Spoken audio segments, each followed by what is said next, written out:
योगी जी के इस तथाकथित रामराज्य से खबर आई है कि ग्रेटर नोएडा में एक कोल्ड स्टोरेज से 300 टन गौमांस बरामद हुआ। गोदी मीडिया में बैठे कट्टर हिंदुत्व के ठेकेदारों के लिए यह खबर मिर्च मसाला लगा करके परोसने की थी, लेकिन करेला और नीम चढ़ा। एक तो इस पूरे घटनाक्रम का मुख्य आरोपी हिंदू निकल गया और हिंदू में भी ब्राह्मण निकल गया। नाम है पंडित पूरन जोशी। इसी पूरन जोशी के कोल्ड स्टोरेज में 10-20 नहीं बल्कि 300 टन गौमांस बरामद हुआ है।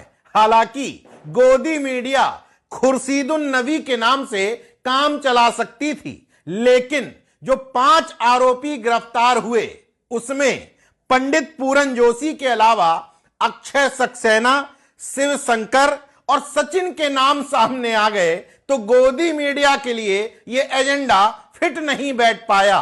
इसलिए इस मामले में जितनी टीआरपी नफरत बटोर करके गोदी मीडिया हासिल कर सकती थी वो नहीं हो पाई। बची कुची कसर गाजियाबाद के लोनी से भारतीय जनता पार्टी के हिंदुत्व के झंडावरदार विधायक नंद किशोर गुर्जर ने पूरी कर दी।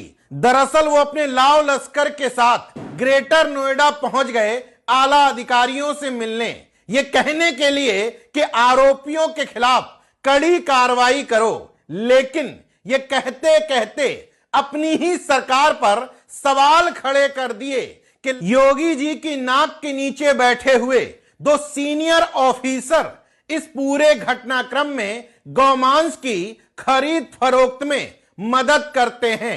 हालांकि विधायक जी ने नाम नहीं बताए, लेकिन अपनी ही सरकार के पुलिस प्रशासन और आला अधिकारियों पर सवाल खड़ा करते हुए यह भी कहा कि छोटी छोटी मछलियां पकड़ ली जाती हैं, बड़ी मछलियों को छोड़ दिया जाता है। अब योगी जी के आसपास बैठे वो कौन से 2 बड़े आला अधिकारी हैं जो इस पूरे मामले में इन्वॉल्व हैं, ये तो विधायक जी ही जाने। बहरहाल जो लोग कहते हैं कि नाम में क्या रखा है, इस घटनाक्रम से समझ लीजिए कि नाम में क्या क्या नहीं रखा है। अगर इन लोगों के नाम मोहम्मद खान होते तो सोचिए, गौमांस मिलने पर नहीं बल्कि गौमांस खाने भर के रखने भर के शक पर पीट पीट करके हत्या कर दी जाती है। लेकिन यहां कोल्ड स्टोरेज का मालिक है पंडित पूरन जोशी, तो गौरक्षक दल के अध्यक्ष वेद नागर, जिन्होंने इस पूरे घटनाक्रम का खुलासा किया है, उनको अपनी जान का खतरा भी नजर आ रहा है। साथ ही साथ बीजेपी के विधायक से लेकर हिंदूवादी संगठनों के पदाधिकारियों को प्रदर्शन करना पड़ रहा है कि इन सभी पर रासुका लगाइए, सख्त कार्रवाई करिए। नेशनल जनमत यूं ही नहीं कहता कि योगी जी जाति धर्म देखकर ही सख्त और नरम पड़ते हैं। इतने बड़े मामले में जहां 300 टन से ज्यादा गौमांस बरामद हुआ है, स्थानीय पुलिस कह रही है कि इतने टन गौमांस का मतलब है तकरीबन 15,000 से ज्यादा गायें यहां काटी गई होंगी। इसके बावजूद न भावना आहत गैंग की भावनाएं भड़क रही हैं, न तथाकथित हिंदुत्व के ठेकेदारों की, ना ही सख्त मुख्यमंत्री की और ना ही उनकी सख्त पुलिस की।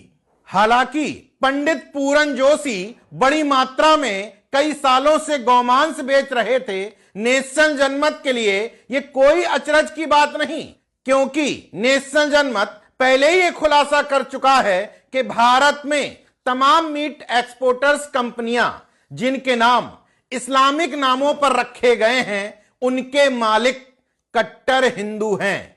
हैरत की बात देखिए, जब इन कंपनियों के कट्टर हिंदू मालिकों से आप पूछेंगे कि आप इस धंधे में लिप्त क्यों हैं, तो कहते हैं धर्म और धंधा अलग अलग रखना चाहिए। नेशनल जनमत भी कहता है कि धर्म को धंधा मत बनाइए, दोनों का घालमेल मत करिए, शक्ति और नरमी, धर्म और जाति देख करके तय मत करिए।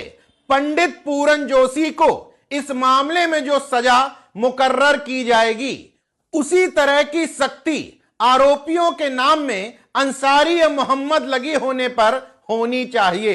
मगर अफसोस ये नहीं होगा।